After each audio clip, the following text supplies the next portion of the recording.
Bom dia, irmãos. Graça e paz, tudo bem? Certa feita, domingo passado, eu estava lembrando a respeito das pessoas que nasceram em 1900, né? A gente estava comentando a respeito de toda essa crise que nós estamos passando agora, eu e a Jussara, e nós conversávamos sobre aquele que nasceu em 1900. Quem nasceu em 1900, irmãos, para os irmãos entrarem na conversa, né? Também se situarem. Ele, com 14 anos, ele enfrentou a Primeira Guerra Mundial. A Primeira Guerra Mundial foi de 1914 a 1918. E foram em torno de 9 milhões de soldados que faleceram na Primeira Guerra Mundial. E aí depois, em 1918, ele pegou a gripe espanhola, uma das maiores pandemias que nós tivemos aí no mundo. É, Entre 17 milhões a 50 milhões, fala-se até em 100 milhões de mortos com a gripe espanhola. Aí ele viveu um pouquinho, em 1929 ele pegou a Grande Depressão, na crise de 29, a maior crise econômica já vivida, né, nos tempos modernos aí. Desemprego, fome, milhões de pessoas desempregadas, né, e uma crise muito grande, muita fome nessa época. Aí passou mais um pouquinho, em 1939, começou a Segunda Guerra Mundial. E aí, né, 70 a 85 milhões de combatentes e pessoas recolhidas em campos de concentração.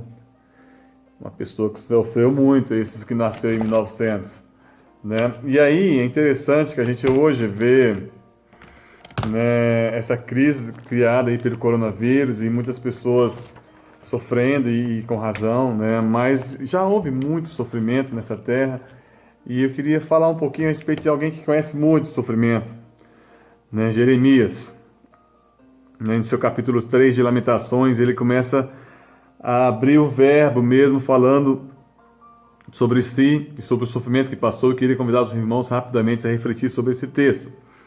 Capítulo 3, versículo 1 em diante, diz o seguinte: Eu sou o homem que viu a aflição, pela vara do furor de Deus. Ele me levou e me fez andar em trevas e não na luz. Deveras ele volveu contra a minha mão de contínuo todo dia. Fez envelhecer a minha carne e a minha pele, despedaçou os meus ossos. Edificou contra mim e me cercou de veneno e de dor, fez-me habitar em lugares tenebrosos, com os que estão mortos para sempre. Cercou-me de muro, já não posso sair. Agravou-me com grilhões de bronze. Ainda clamo e grito, ele não admite a minha oração. Fechou os meus caminhos com pedras lavradas, fez tortuosas as minhas veredas. Fez-me como urso à espreita, um leão de emboscada. Desviou os meus caminhos e me fez em pedaços, deixou-me assolado. Entesou o seu arco e me pôs como alvo a flecha. Fez que me entrassem no coração as flechas da sua aljava. Foi feito objeto de escárnio para todo o meu povo, e a sua canção todo dia. Fartou-me de amarguras, saciou-me de absinto.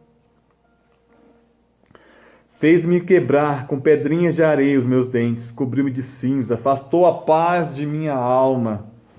Esqueci-me do bem. Então disse eu: já pereceu a minha glória, como também a minha esperança no Senhor. Lembra-te da aflição e do meu pranto, e do absinto e do veneno. Minha alma continuamente os recorda e se abate dentre mim. Ele começa os primeiros versículos, até o versículo 29, falando da sua angústia, do seu sofrimento.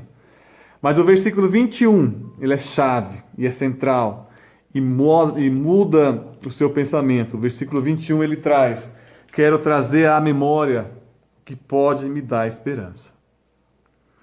E aí ele vai: as misericórdias do Senhor são a causa de não sermos consumidos, porque as suas misericórdias não têm fim.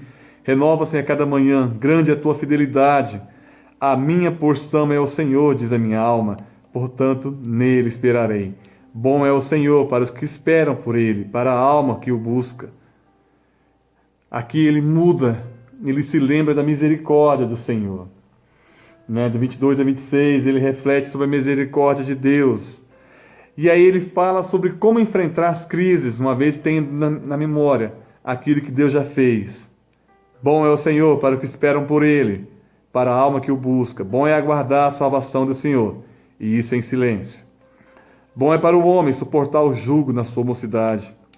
Assente-se solitário, fique em silêncio, porquanto esse jugo Deus pôs sobre ele. Põe a boca no pó, talvez ainda haja esperança. Ele fala sobre reflexão e sobre lembrar-se de Deus e pedir a Deus, e clamar a Deus. E aí vai, do 30 em diante, ele ainda continua falando sobre a postura do crente. Dê a face que o fere, face de afronta, o Senhor não rejeitará para sempre. Pois ainda que entristeça alguém, usará de compaixão segundo a grandeza das suas misericórdias. Porque não aflige, nem entristece de bom grado os filhos dos homens. Pisar debaixo dos pés a todos da terra, perverter o direito do homem perante o Altíssimo, subverter ao homem o seu pleito. Não veria o Senhor? Aqui ele começa a falar a respeito da postura do crente e de que Deus a tudo vê e a tudo está ciente, de tudo está ciente. Quem é aquele que diz e assim acontece quando o Senhor não o mande? Acaso não procede do Altíssimo tanto mal quanto bem? Deus continua no domínio da história. Por que, pois, se queixa o vivente? Queixe-se cada um dos seus próprios pecados. Esquadrinhemo-nos, esquadrinhemos os nossos caminhos, provemo-los e voltemos para o Senhor. Levantemos o coração juntamente com as mãos para Deus nos céus, dizendo: nós prevaricamos e fomos rebeldes, e tu não nos perdoaste. E aqui ele dá a palavra final, convocando o teu povo, e aí ele usa o verbo no plural, esquadrinhemos os nossos corações. O seu povo vai refletir sobre aquilo que fez e levantar o seu coração, juntamente com as mãos, num louvor verdadeiro ao Senhor. Irmãos, tenha esperança. Tenha esperança. Essa crise não é a primeira pelas qual nós estamos passando. Talvez não será a última. Grande crise mundial. Mas nosso Deus continua sendo o mesmo, aquele que assim diz e acontece. Tenha esperança nele. Descanse nele. Porque lá no capítulo 5, ele termina dizendo: converte-nos a ti, Senhor, e seremos convertidos. Renova os nossos dias como dantes. Convertemos os nossos corações a Deus e nos entreguemos a Ele. Amém?